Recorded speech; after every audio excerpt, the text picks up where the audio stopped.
What is up, everybody? Welcome to DFS by the Numbers. This is my main event breakdown and prediction for UFC 299. We got Sean O'Malley going against Marlon Vera 2. We have the Bantamweight Championship on the line in a fight that I'm really looking forward to, and a card that I'm really looking forward to. UFC 299 on paper is one of the more stacked cards in a very long time.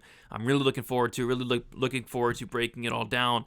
Looking forward to breaking down this fight. Before we do break down this fight, if you guys could do me a favor, leave a like on the video, subscribe to the channel if you haven't already, and be on the lookout for more content throughout the week. Betting, DraftKings, predictions, prize picks, you name it. Be on the look for the full card prediction video, which will be out early in the week as well. But yeah, here today to break down this main event. We got some odds out as well on a Sunday morning, which is phenomenal. We'll talk some betting as well. But yeah, we got Sean O'Malley, Marlon Vera 2, the rematch. We all saw what happened in their first fight. We'll talk more about that fight. But we'll start with Sean O'Malley. Sean O'Malley, he's 29 years old, 5'11" with a 72-inch reach, 17-1, and 4-0-1 no contest in his last 5 fights. Marlon Vera, 31 years old, 5'8", with a 70.5-inch reach, 23-1, and 4-1 in his last 5 fights. We'll take a look at the odds. We have Sean O'Malley opening up minus 220, currently minus 240, and Marlon Vera opening up plus 185, and he's currently plus 205, which is interesting, right? I mean, Marlon Vera did beat, Sean O'Malley in their first fight, but if you go back and watch that fight, Sean O'Malley was having a lot of success early, which is expected with the Marlon Vera fight. Marlon Vera is one of the most interesting fighters in the UFC. This guy loses first rounds like it's his job. I mean, this guy drops first rounds all the time. He takes a while to get going. He'll drop the first, you get his reads, he'll start fighting in the second, and then in the third round, Marlon Vera has always and always will be a mythical creature. I mean, Marlon Vera, round 3 is crazy, and then you add him to the fourth and fifth rounds. Marlon Vera fourth round is terrifying. Marlon Vera fifth round is terrifying. The more the fight goes on, the better Marlon Vera gets. So yeah, I mean, Sean O'Malley was having success early on, but that was of course expected. But yeah, Sean O'Malley was looking good up until the injury, and then Marlon Vera eventually got the fight down to the mat, and then Marlon Vera pounded him out. The ref stopped the fight.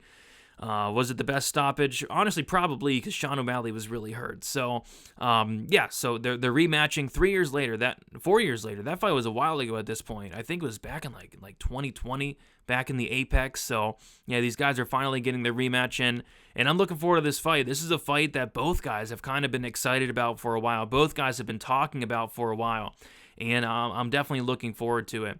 So I do want to start with Sean O'Malley. Sean O'Malley is a guy who, he's a great fighter. Sean O'Malley is an absolute great fighter, great striking, great volume as well, which I think the volume is going to come into play. Really good power as well, multiple knockouts in the UFC. And this is a matchup where, honestly, I feel like it's the best case scenario for Sean O'Malley. I really do. When I saw that Sean O'Malley was fighting Marlon Vera, I thought it was a great move for him, honestly, because I think this is probably the best matchup you could ask for in terms of a title fight. Like, I feel like a matchup against Merab Dvalishvili would go much different. I mean, Merab Dvalishvili and Marlon Vera are so different from each other, so different, stylistically from each other. I mean, I think Sean O'Malley might struggle with like a Merab.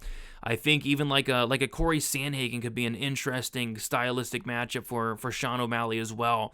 So yeah, I think this is probably the best matchup he could ask for. Not saying, Sean O'Malley's going to go out there and dominate this fight and like finish Marlon Vera, nothing like that. I think this fight can be competitive, but I just think, you take a look at the numbers, right? Like, they tell a story in this fight. Sean O'Malley is a guy that's landing 7.25 significant strikes per minute, only absorbing 3.51, a 61% striking accuracy and defense. And Sean O'Malley has a positive significant strike differential of 3.74. Those are elite numbers. Just elite. And then you have Marlon Vera, which are not elite, but I mean, he's still winning fights because of that power. But listen to this. Marlon Vera's landing only 4.37 significant strikes per minute, much less than Sean O'Malley. Only a 50% accuracy. Only a 51% strike and defense, much less than Sean O'Malley. And then Marlon Vera absorbs 5.16, which is a huge red flag because Marlon Vera has a negative significant strike differential of minus 0.79. That means he's getting outlanded by his opponents, and you can see it in his fights. Marlon Vera got outlanded 128 to 58 against Corey Sandhagen, which, by the way, that performance was baffling for Marlon Vera. Marlon Vera is a guy that he takes a while to get going, but in that fight, we were waiting. We were waiting. The second round, the third round, the fourth round, the fifth round, we were still waiting for Marlon Vera to start fighting. I mean, it was a weird performance from Marlon Vera. We've never seen that out of the guy. But yeah, he got outlanded 128 to 58 against Dominic Cruz, gets outlanded 92 to 61, but knocks him down 3 times and knocks him out with that nasty head kick. Against Rob Font, gets outlanded 271 to 159, but wins the fight convincingly because he's hurting Rob Font. He's dropping Rob Font. Against Frankie Edgar, might be on his way to losing a decision in that fight. Gets outlanded 94 to 88. And then he gets that front kick to the face in that third round. So, yeah, the volume of Marlon Vera is a problem. Marlon Vera is going to drop the first round. He always does. I wish I, did the digging and figured out how much first rounds Marlon Vera has dropped in the UFC, but I can guarantee you it is a ton. This guy loses first rounds like it is his job. So automatically, he's down 1 round going into the second. Maybe he takes a little bit longer, and this is a 5-round fight. Maybe he drops the second as well. Maybe he starts, getting going in the third, fourth, and fifth. And it's tough. It's tough to be confident and pick Marlon Vera in a lot of fights. A lot of people pick against this guy, which I get it. He's not the best minute winner, but what he is a phenomenal moment winner. He could be losing every single second of the round, like in the Rob Font fight. In the Rob Font fight, he was losing like every single second of each round up until he lands that big shot, and that wins the round. That wins the round. So, yeah, it's tough to pick Marlon Vera outside of him landing a big shot or he's not going to wrestle.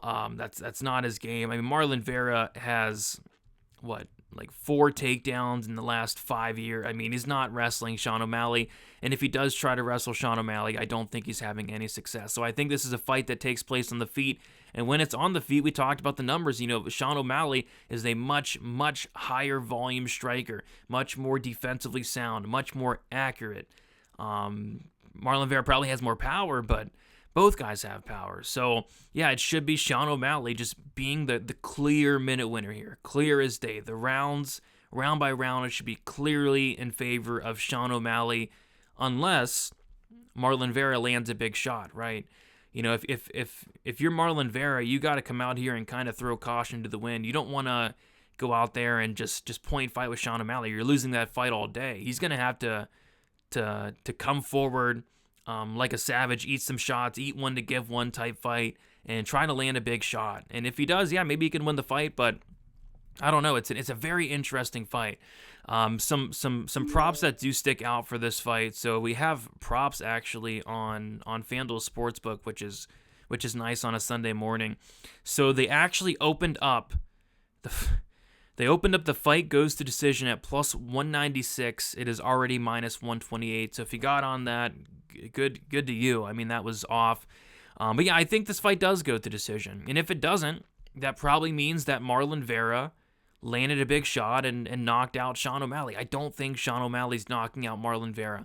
Marlon Vera is one of the most durable guys in the UFC. When you think of durability, you think of guys like Max Holloway, you think of guys like Vicente Luque, you think of guys like Pedro Munoz, you think of guys like Marlon Vera. Marlon Vera is one of the toughest guys in the UFC. This guy's never been dropped in the UFC, and I'm not sure that changes here. So, Sean O'Malley by decision would be my pick here. I think he's the minute winner across 25 minutes. But yeah, maybe Marlon Vera does land a big shot. I think that's how he wins.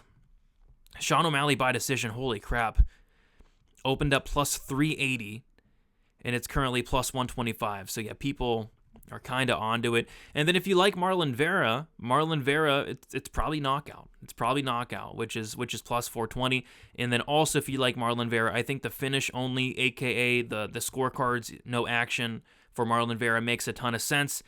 I would be just shocked if Marlon Vera won a decision. I'd be shocked. I don't see it happening. I think if Marlon Vera wins, it's him catching Sean O'Malley, which He has 25 minutes to do it, so we'll see. So Marlon Vera finish only will be a spot that I have circled this week. Sean O'Malley by decision will be a spot that I have circled this week. Even fight goes to decision, I think, is fine as well. But these lines are getting smashed as I speak, and it's only Sunday. So, but yeah, give me Sean O'Malley to retain the title, and then hopefully go against Merab Dvalishvili. I want to see that fight. I want to see how that fight plays out. But yeah, give me Sean O'Malley to get it done. Thank you guys for watching. Let me know down in the comments what you guys have. You guys picking Sean O'Malley, Marlon Vera, any bets sticking out. And then also be on the lookout for the full card breakdown and prediction video for 299. I have, I think, 10 out of the 14 fights taped, and I have to research 4 more. So that might be a couple more hours here. But yeah, I'm going to try to get it out Sunday. If not Sunday, then Monday there. Best of luck, guys, for UFC 299. Phenomenal card, and we'll talk to you soon. See you later.